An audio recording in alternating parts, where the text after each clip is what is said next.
என்று சொல்லி அவன் என்ன பண்ணுறான், முதல் 2 வசனத்தில் புலம்புகிறதை பார்க்க முடிகிறது. ஏன் என்னை மறந்தீர், ஏன் என்னை மறந்தீர். இன்னைக்கு சிலருடைய வாழ்க்கையில் கூட இப்படி கேட்பாங்க, ஏன் ஆண்டவரே என் ஜெபத்தை கேட்கல, ஏன் ஆண்டவரே என்னை மறந்து விட்டீர், ஏன் ஆண்டவரே என் ஜெபத்துக்கு பதில் வரல, ஏன் என்னை கைவிட்டீர் என்று சொல்லி அநேகர் அந்த இக்கட்டான சூழ்நிலையில் சொல்வதும் உண்டு.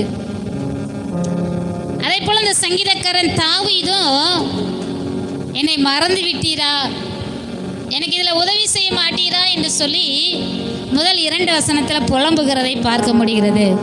அல்லேலூயா, அல்லேலூயா. ஆனால் நாம் ஆண்டவரை கேள்வி கேட்க கூடாது. ஆமென், அல்லேலூயா. நிச்சயமாக அவரை சார்ந்து நிற்கும் பொழுது அவர் நிச்சயமாக நமக்கு உதவி செய்ய அவர் ஆயத்தமாக தான் இருக்கிறார்.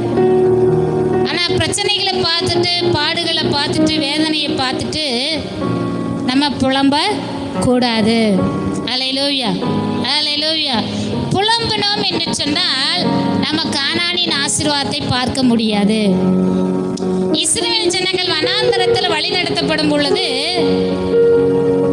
ஆண்டவர் நிறைய அதிசயங்களை செய்தார், அநேக அற்புதங்களை செய்தார். ஆனாலும் கூட அந்த ஜனங்கள் என்ன பண்ணாங்களாம், புலம்பிகிட்டே இருந்தாங்களாம். எங்களுக்கு காடை தரல, எங்களுக்கு இறைச்சி தரல, எங்களுக்கு அது தரல அப்படின்னு சொல்லி புலம்பிக் கொண்டே முறுமுறுத்து கொண்டே இருந்தார்கள். இது நிமித்தமாக அவர்கள் கானானை சுதந்தரிக்க முடியவில்லை. அல்லேலூயா, அல்லேலூயா. நாம எந்த சூழ்நிலையிலும் ஆண்டவரை முறுமுறுக்க கூடாது, ஆண்டவரை கேள்வி கேட்கவும் கூடாது. ஆமென், அல்லேலூயா. சங்கீதக்காரன் தாவீது அந்த வேதனை தாங்க முடியாம ஆண்டவர்கிட்ட கேட்கிறார், ஏன் ஆண்டவர் என்னை மறந்து விட்டீரா அப்படின்னு சொல்லி கேட்குறான். அடுத்து பார்த்தீங்கன்னா 3-4 வசனத்தில் அவன் ஜெபிக்கிறதை பார்க்க முடிகிறது.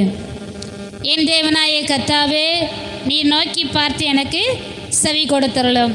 நான் மரண நித்திரை அடையாதபடி என் கண்களை தெளிவாக்கும். அவனை மேற்கொண்டேன் என்று என் பகைஞ்சன் சொல்லாதபடிக்கும், நான் தள்ளாடுகிறதினால் என் சத்துருக்கள் களி கூறாதபடிக்கும் இப்படி செய்தருளும். இது நல்ல ஒரு ஜெபம். ஆண்டவரே, என்ன பண்ணிடுறாங்க, சத்துருக்கள் மத்தியில் மரண நித்திரை வந்து விடாதபடி, நான் மரித்து போய் விடாதபடி, என் சத்துரு என்னை மேற்கொண்டு விடாதபடி என்னை காத்துக்கொள்ளும். இது ஒரு நல்ல ஜெபம் பண்றார்.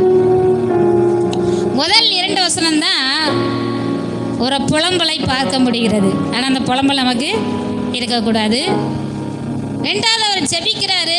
இந்த மாதிரி நம்ம என்ன பண்ணலாம், நம்ம சூழ்நிலை மத்தியில் நமக்கு உதவி செய்யும்படி, நம்மை காப்பாற்றும்படிக்கு நாம் என்ன பண்ணலாம், ஜெபிக்கலாம்.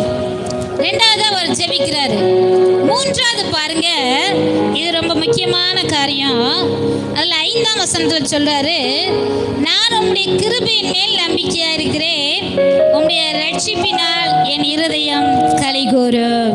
அல்லேலூயா, அல்லேலூயா. இப்போ வந்து ஆண்டவர் மேல ஒரு நம்பிக்கையில வந்துட்டாரு.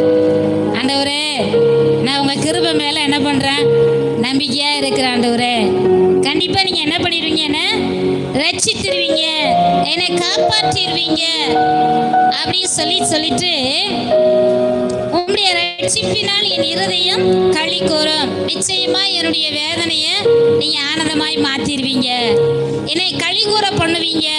நிச்சயமாக என் துக்கம் எல்லாம் சந்தோஷமாய் மாறிடும், நீங்க மாத்திடுவீங்க அப்படின்னு சொல்லி நம்பிக்கையின் அடிப்படையில் அவன் அறிக்கை இடுகிறதை நாம் பார்க்க முடிகிறது. அல்லேலூயா, அல்லேலூயா.